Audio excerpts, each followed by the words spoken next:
Let's be real. Everyone's curious about sex, relationships, and their bodies. But what you see online and hear from friends isn't always the truth. This video is about shame, it's about facts, and about you, your body, and how to take care of yourself and others. So, two fish in a tank, right? And one fish looks at the other fish and says, "Hey, do you know how to drive this thing? Is this okay?" Consent means giving clear, enthusiastic, and ongoing permission. It's not just about saying yes, it's about really wanting to. If someone feels pressured, scared, or unsure, that's not consent. And consent can change. Yes once doesn't mean yes forever. It's also more than just about sex. Consent applies to hugs, photos, touching, and private conversations. It's not consent if someone feels pressured or scared, is drunk, high, or asleep, or thinks saying no will cause harm or guilt. Consent is communication, and it's ongoing. If it's not a confident yes, then it's a no. And if there's no consent, it's not sex, it's sexual assault. If you or someone you know has experienced assault, it's never their fault. Help is available from school counselors, trusted adults, or confidential hotlines.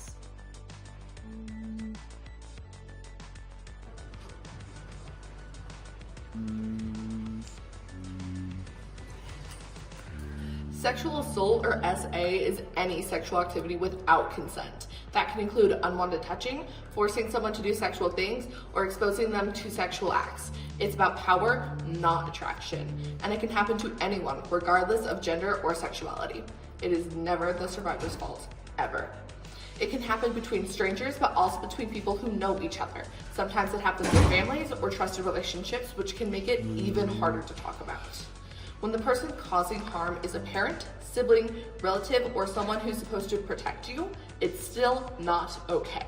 Even if they say it's a secret or normal, it's not your fault and not love. Love never crosses your boundaries or makes you feel unsafe in your own body. You don't need to go through it alone. Speaking up isn't betrayal, it's bravery.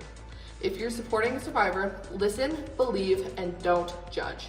Encourage them to reach out for help. Never pressure them to move on. Welcome. Sex isn't just one thing, and not everybody experiences it the same way. Gay sex, straight sex, queer and trans sex, they all matter, and they all deserve respect, safety, and understanding. You don't need to have sex to be valid, and you don't need to prove your sexuality to anyone. If you do choose to have sex, knowing the facts helps to protect you and your partner. Cut to sexuality segment. Sexuality is much bigger than just sex. It's about how we experience attraction, relationships, and connection. It includes who you're attracted to, romantic or sexual attraction, how you express that attraction through affection, relationships, etc., how you feel about your own body, and your personal values and boundaries. Sexuality, it's a part of who you are, and it can take time to understand. Some people know their sexual orientation early on in life, like me, Wilco, who is a proud bisexual. Though others take time to discover it. It can include, but is not limited to, being heterosexual, straight, attracted to a different gender, homosexual, gay or lesbian, attracted to the same gender, bisexual, attracted to more than one gender, asexual, not experiencing sexual attraction, or pansexual, attracted to people regardless of gender. There is no right way to feel. What matters is being honest with yourself and respectful to others.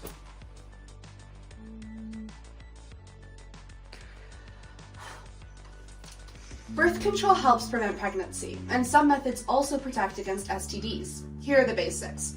Condoms protect against both pregnancies and STDs. The pill, patch, or ring use hormones to prevent ovulation. IUD or an implant, they're long-term, very effective, and set by a healthcare provider. Emergency contraception, like Plan B, can prevent against pregnancy after unprotected sex if used soon enough. Everyone's body's different though. A doctor or clinic can help you find what works best for you confidentially, even as a teen in many places.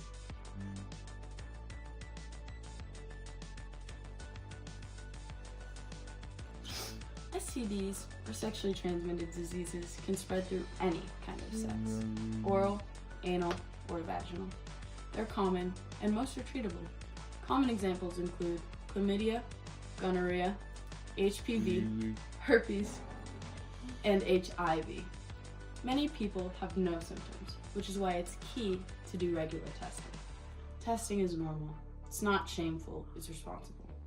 You can usually get tested at doctor's offices, Planned Parenthood, or community clinics, sometimes even for free.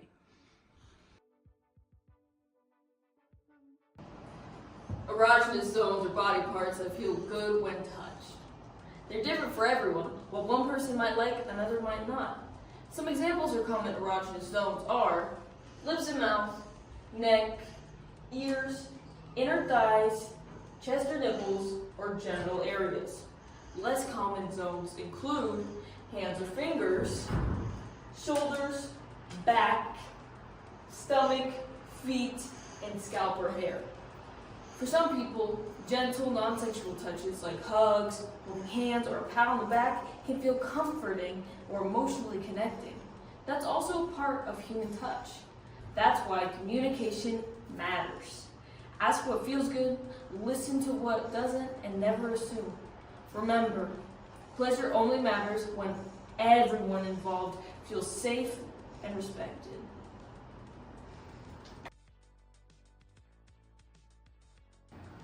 Codependency happens when one person starts sacrificing their own needs or comforts to keep someone else happy.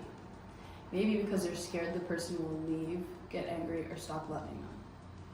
In families, this might look like feeling responsible for someone else's moods or problems. In dating, it might look like it always saying yes to avoid conflict. Healthy relationships, whether romantic or family, have boundaries, trust, and respect. You should never feel guilty for saying no, needing space, or asking for help. Here are signs of a healthy relationship: respect, trust, communication, support for each other's goals. Unhealthy signs: jealousy, guilt tripping, manipulation, or tracking your partner's every move. If you feel unsafe, talk to someone you trust. Your safety comes first.